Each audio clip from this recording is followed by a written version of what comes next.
प्रिय दर्शकों, हमारे विशेष समाचार बुलेटिन में आपका हार्दिक स्वागत है। आज हम आपके लिए दो ऐसी महत्वपूर्ण खबरें लेकर आए हैं जो देश के लाखों वरिष्ठ नागरिकों और सरकारी कर्मचारियों के जीवन में एक नई आशा और उत्साह का संचार करेंगी। ये खबरें उन लोगों के लिए हैं जिन्होंने अपना जीवन देश की सेवा में समर्पित कर दिया, जिन्होंने अपनी जवानी देश के निर्माण में लगा दी। आज का दिन उनके संघर्षों, उनके धैर्य और उनकी अटूट आशा का परिणाम लेकर आया है। यह एक ऐसी सुबह है जो उनके चेहरों पर एक नई मुस्कान लाने का वादा करती है। EPS 95 पेंशन भोगियों के लिए ऐतिहासिक घोषणा, एक नया सवेरा। चलिए सबसे पहले बात करते हैं उस खबर की जिसका इंतजार करोड़ों पेंशन भोगी लंबे समय से कर रहे थे। हम बात कर रहे हैं EPS 95 योजना के तहत आने वाले उन सम्मानित वरिष्ठ नागरिकों की जिनकी न्यूनतम मासिक पेंशन में वृद्धि की मांग अब पूरी हो गई है। यह सिर्फ एक वित्तीय घोषणा नहीं है, बल्कि यह उन लाखों बुजुर्गों के सम्मान और आत्मविश्वास की जीत है जो अपनी दैनिक जरूरतों को पूरा करने के लिए संघर्ष कर रहे थे। एक लंबे संघर्ष और अथक प्रयासों के बाद आखिरकार सरकार ने उनकी मांगों पर गंभीरता से विचार किया है। वे लंबे समय से अपनी न्यूनतम मासिक पेंशन को बढ़ाकर कम से कम 6,500 रुपये करने की मांग कर रहे थे, ताकि वे इस बढ़ती हुई महंगाई के दौर में एक सम्मानजनक जीवन जी सकें। लेकिन सरकार ने न केवल उनकी उम्मीदों को पूरा किया है, बल्कि उससे भी एक कदम आगे बढ़कर एक ऐतिहासिक निर्णय लिया है। ब्रेकिंग न्यूज ये है कि सरकार ने न्यूनतम मासिक पेंशन को बढ़ाकर 8,000 रुपये करने के प्रस्ताव को हरी झंडी दे दी है। जी हां, आपने बिल्कुल सही सुना। EPS 95 के पेंशन भोगियों के लिए यह एक बहुत बड़ी खुशखबरी है। और इतना ही नहीं, इस पेंशन राशि के साथ महंगाई भत्ते DA को भी जोड़ने की मंजूरी दे दी गई है। यह एक ऐसा फैसला है जिसका इंतजार देश के लगभग 71 लाख से भी ज्यादा पेंशन भोगी बेसब्री से कर रहे थे। यह फैसला दर्शाता है कि सरकार पेंशन भोगियों की समस्याओं के प्रति संवेदनशील है और उनकी गरिमा का सम्मान करती है। यह निर्णय उन लाखों लोगों के आत्मसम्मान की जीत है जो अपनी छोटी छोटी जरूरतों के लिए जूझ रहे थे। तो आखिरकार इस बड़े अपडेट के पीछे की कहानी क्या है? यह 8,000 रुपये की मासिक पेंशन और साथ में महंगाई भत्ते की मंजूरी कैसे मिली? इसके क्या प्रभाव होंगे और यह पेंशन भोगियों के जीवन को किस तरह से बदलेगा? आइए इन सभी सवालों के जवाब पर विस्तार से चर्चा करते हैं। संघर्ष से सम्मान तक, EPS 95 पेंशन वृद्धि की कहानी। EPS 95 से जुड़े पेंशन भोगी कई वर्षों से अपनी पेंशन बढ़ाने की मांग कर रहे थे। उनकी दलील थी कि मौजूदा न्यूनतम पेंशन राशि, जो कि मात्र 1,000 रुपये थी, दैनिक जरूरतों, खासकर दवाइयों और इलाज के खर्चों को पूरा करने के लिए भी अपर्याप्त थी। इस मांग को लेकर उन्होंने देश भर में शांतिपूर्ण विरोध प्रदर्शन किए, धरने दिए और अपनी आवाज सरकार तक पहुंचाने के लिए हर संभव प्रयास किया। उन्होंने वित्त मंत्री निर्मला सीतारमण और अन्य प्रमुख नेताओं के साथ कई दौर की बैठकें की, ज्ञापन सौंपे और अंततः उनकी आवाज सुनी गई। यह 8,000 रुपये की मासिक पेंशन, जिसमें महंगाई भत्ता भी शामिल है, उन्हें वह अत्यंत आवश्यक वित्तीय सहायता प्रदान करेगी जिसके वे हकदार हैं।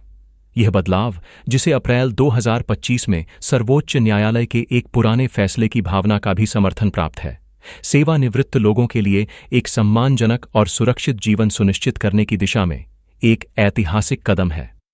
पेंशन वृद्धि का प्रभाव और लाभ। यह संशोधित पेंशन योजना पेंशन भोगियों के जीवन स्तर को बेहतर बनाने के लिए कई महत्वपूर्ण लाभ लेकर आई है। न्यूनतम मासिक पेंशन में भारी वृद्धि।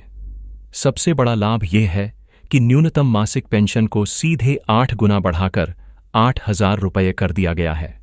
यह राशि उनके जीवन में एक बड़ा सकारात्मक बदलाव लाएगी। महंगाई से सुरक्षा।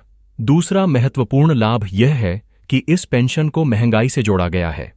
इसमें महंगाई भत्ता भी शामिल किया गया है, जिसका नियमित रूप से समायोजन किया जाएगा।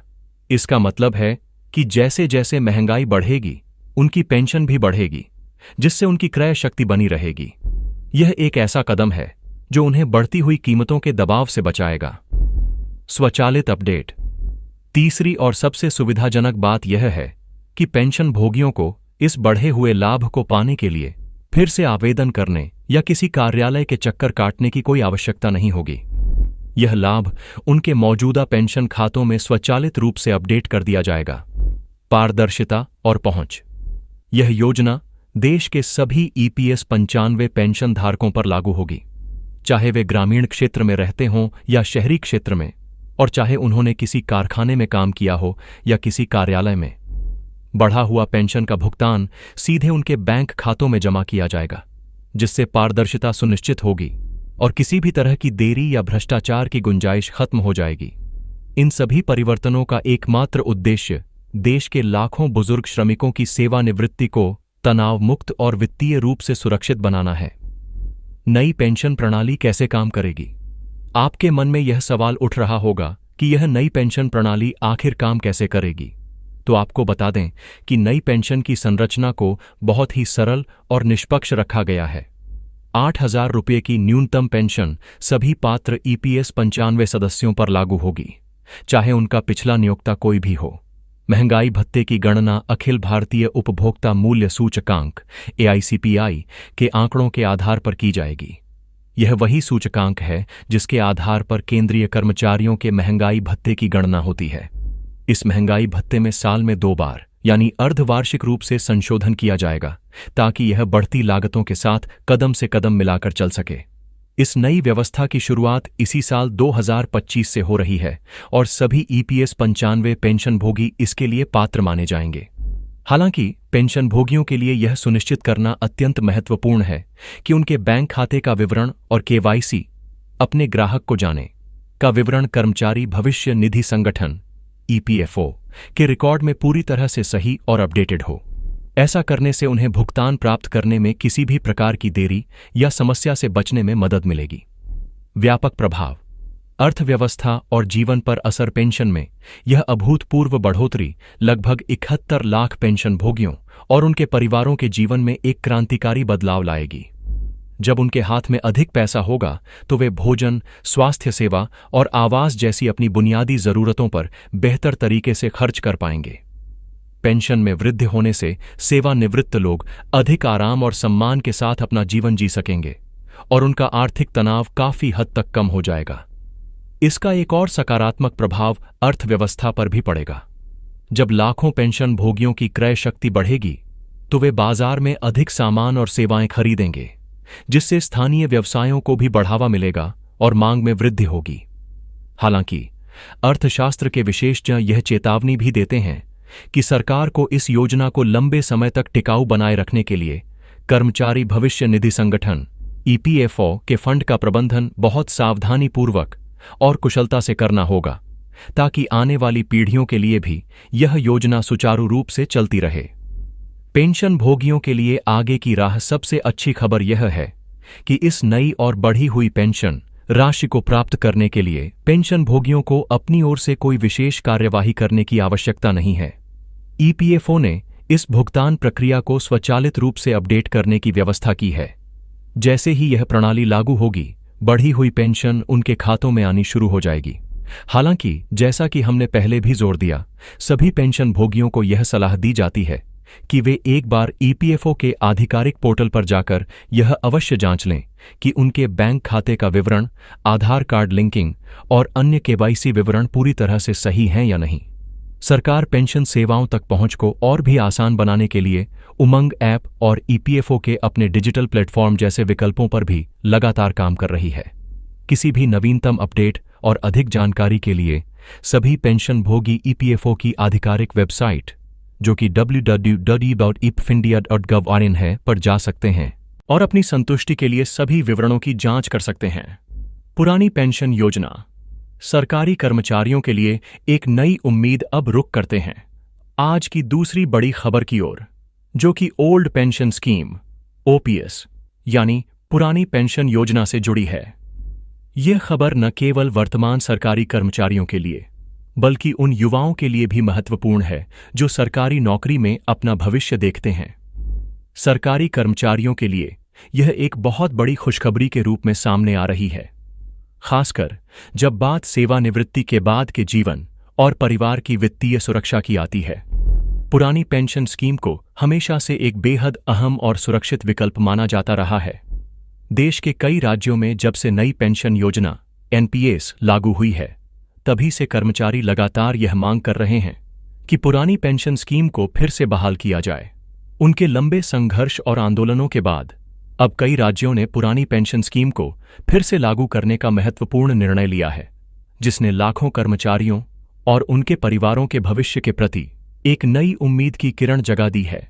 पुरानी और नई पेंशन स्कीम में अंतर। नई पेंशन स्कीम की तुलना में पुरानी पेंशन स्कीम में एक निश्चित पेंशन राशि की गारंटी होती है, जो कर्मचारी के अंतिम वेतन पर आधारित होती है। इसके अलावा इसमें परिवार पेंशन और समय समय पर महंगाई राहत जैसे कई महत्वपूर्ण लाभ भी शामिल होते हैं, जो नई स्कीम में नहीं मिलते। पुरानी पेंशन स्कीम में एक कर्मचारी को सेवानिवृत्ति के बाद उसके अंतिम वेतन का 50% हिस्सा पेंशन के रूप में मिलता था, जो उसके बुढ़ापे का एक मजबूत सहारा होता था। ओपीएस बहाली पर केंद्र सरकार का रुख। अब जो नई खबर निकलकर सामने आ रही है, उसके अनुसार केंद्र सरकार के स्तर पर भी कर्मचारियों की इस मांग पर गंभीरता से विचार किया जा रहा है। एक नए सरकारी मसौदे के अनुसार कर्मचारियों को सेवानिवृत्ति के बाद उनके अंतिम वेतन का 50% तक पेंशन दिए जाने की संभावना पर गहन विचार विमर्श चल रहा है। साल 2025 में पुरानी पेंशन स्कीम एक बार फिर से राष्ट्रीय स्तर पर चर्चा का एक प्रमुख विषय बन चुकी है। राजस्थान, पंजाब, छत्तीसगढ़, झारखंड और हिमाचल प्रदेश सहित कई राज्यों ने पहले ही यह घोषणा कर दी है कि वे अपने सरकारी कर्मचारियों को सेवानिवृत्ति के बाद फिर से पुरानी पेंशन योजना का लाभ देंगे। इन राज्यों के फैसलों के बाद केंद्र सरकार पर भी दबाव बढ़ा है और अब खबर है कि केंद्र सरकार ने भी इस दिशा में एक नया रोडमैप तैयार करना शुरू कर दिया है। अंतिम वेतन के 50% पेंशन की गारंटी जैसे प्रावधानों की समीक्षा के लिए एक उच्च स्तरीय समिति का गठन किया गया है, जो इसके सभी पहलुओं का अध्ययन कर रही है। इस नई नीति के तहत कर्मचारियों को उनके अंतिम वेतन का 50 से 65% हिस्सा आजीवन पेंशन के रूप में दिए जाने की व्यवस्था पर जोर दिया जा रहा है। यदि यह व्यवस्था लागू होती है तो इससे सेवानिवृत्त कर्मचारियों की वित्तीय स्थिरता में भारी वृद्धि होने की संभावना है। यह कदम न केवल कर्मचारियों का मनोबल बढ़ाएगा, बल्कि सरकारी नौकरियों के प्रति युवाओं के आकर्षण को भी फिर से स्थापित करेगा। ओपीएस के तहत 2 नई गारंटियां। पुरानी पेंशन स्कीम के तहत जो 2 नई गारंटियों की बात की जा रही है, उनमें पहली और सबसे महत्वपूर्ण गारंटी तो यही है कि कर्मचारी को उसके अंतिम आहरित वेतन का 50% हिस्सा पेंशन के रूप में मिलेगा। दूसरी गारंटी उसके परिवार की सुरक्षा से जुड़ी है, जिसके तहत कर्मचारी की मृत्यु के बाद उसके जीवन साथी को पारिवारिक पेंशन का लाभ मिलता रहेगा, जिससे उनका भविष्य भी सुरक्षित रहेगा। ये दोनों गारंटियां मिलकर एक ऐसा सुरक्षा चक्र बनाती हैं जो सेवानिवृत्त जीवन को वास्तव में चिंता मुक्त बना सकता है। निष्कर्ष तो कुल मिलाकर आज का दिन पेंशन धारकों और सरकारी कर्मचारियों दोनों के लिए बड़ी और सकारात्मक खबरों से भरा रहा। एक तरफ ईपीएस 95 के पेंशन भोगियों को 8,000 रुपये की न्यूनतम पेंशन और महंगाई भत्ते का ऐतिहासिक तोहफा मिला है, जो उनके बुढ़ापे का एक मजबूत सहारा बनेगा। वहीं दूसरी ओर पुरानी पेंशन स्कीम की बहाली की बढ़ती संभावनाओं ने वर्तमान कर्मचारियों के मन में अपने भविष्य को लेकर एक नया विश्वास जगाया है। ये दोनों ही खबरें दर्शाती हैं कि देश में सामाजिक सुरक्षा को लेकर एक सकारात्मक और सार्थक बदलाव की बयार चल रही है। हम उम्मीद करते हैं कि ये घोषणाएं जल्द से जल्द जमीनी स्तर पर लागू होंगी और हमारे देश के करोड़ों वरिष्ठ नागरिकों और कर्मचारियों को इसका पूरा लाभ मिलेगा। आज के लिए बस इतना ही। अगले बुलेटिन में हम फिर मिलेंगे कुछ नई और महत्वपूर्ण जानकारियों के साथ। तब तक के लिए नमस्कार।